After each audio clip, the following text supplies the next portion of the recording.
ആരാധന, പ്രവൃത്തി, സാക്ഷീകരണം എന്നാണ്. ഞാൻ കരുതുന്നത് വിശ്വസ്തയോടുകൂടി നമ്മൾ ചെയ്യുന്ന പ്രവൃത്തി ദൈവത്തോടുള്ള ആരാധനയും നമ്മുടെ സ്വയം സാക്ഷ്യപ്പെടുത്തലും ആകുമ്പോഴാണ് യഥാർത്ഥ ക്രിസ്തീയ മാർഗത്തിലൂടെ പോകുന്നത്. ഈ മൂന്ന് വാക്കുകളും പരസ്പരം ബന്ധപ്പെട്ടുകൊണ്ടിരിക്കുന്നു. നമ്മൾ ചെയ്യുന്ന ഓരോ പ്രവൃത്തിയും, കൃത്യമായി ചെയ്യുന്ന, ഭംഗിയായി ചെയ്യുന്ന ഓരോ പ്രവൃത്തിയും ദൈവത്തോടുള്ള ആരാധന തന്നെയാണ്. ഒരു സംശയവും വേണ്ട. ദൈവം നിശ്ചയിക്കുന്ന കാര്യങ്ങൾ പ്രവർത്തിക്കാൻ നമുക്കുള്ള നിയോഗമാണ് നമ്മൾ ചെയ്യുന്ന ഓരോ ജോലിയെന്നും നമ്മൾ നിശ്ചയിച്ചാൽ മതി. പൗലോസ് അപ്പോസ്തലൻ കൊരിന്ത്യർക്ക് എഴുതിയ ലേഖനത്തിലെ 4-ാം അധ്യായത്തിൽ പറയുന്നു, ഞങ്ങളെ ക്രിസ്തുവിന്റെ ശുശ്രൂഷകരാം, ദൈവമർമ്മങ്ങളുടെ ഗ്രഹവിചാരകർ എന്നിങ്ങനെ പലവട്ടം പറയുന്നുണ്ട്, എണ്ണി പറയുന്നുണ്ട്. ഗ്രഹവിചാരകർ എന്നാൽ അന്വേഷിക്കുന്നതോ വിശ്വസ്തരായിരിക്കണം എന്നത്രേ. അതായത് നമ്മുടെ ജോലി ദൈവത്തിന്റെ കാര്യവിചാരകരാണ്. ദൈവം വിചാരിക്കുന്ന കാര്യങ്ങൾ നടത്തിക്കൊണ്ടുപോകാനുള്ള മിഷനാണ്.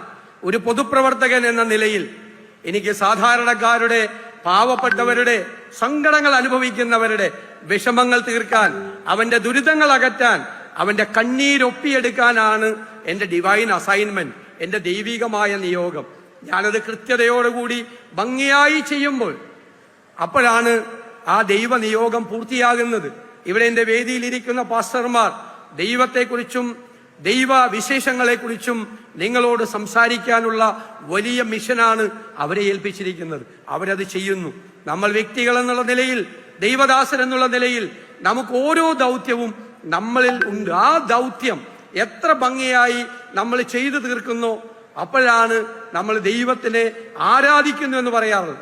അല്ലാതെ പ്രാർത്ഥനകൾ കൊണ്ടല്ല, കർമ്മം കൊണ്ട്, കർമ്മപദത്തിലെ നമ്മുടെ ദൈവികമായ പ്രവർത്തികൾ കൊണ്ടാണ് നമ്മൾ യഥാർത്ഥത്തിൽ ആരാധിക്കുന്നത്. ദൈവത്തെ ആരാധിക്കുന്നത് ശരിയായിട്ടുള്ള അർത്ഥമാണ്.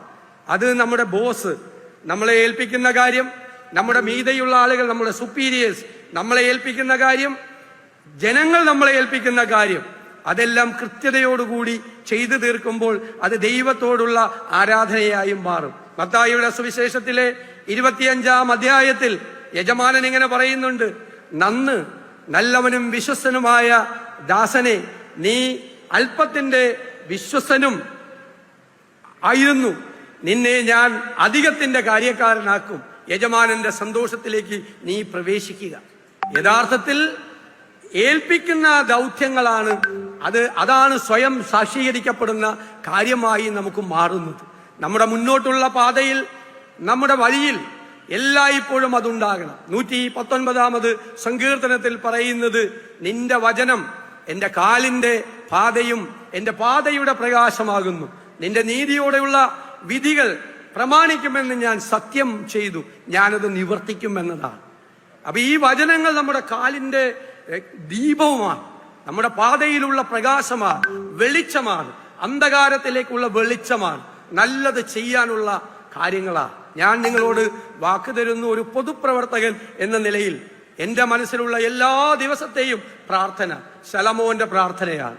നിന്റെ പ്രജകളെ നന്നായി നടത്തിക്കൊണ്ട് പോകുന്നതിനുള്ള ജ്ഞാനം എനിക്ക് തരണമേ എന്ന പ്രാർത്ഥനയാണ് ഞാൻ എല്ലാ ദിവസവും ഞാൻ പ്രാർത്ഥിക്കുന്നത് എന്ന് പറയാൻ ആഗ്രഹിക്കുന്നു. എനിക്ക് നിങ്ങളുടെ ഈ പ്രാർത്ഥന വേണം.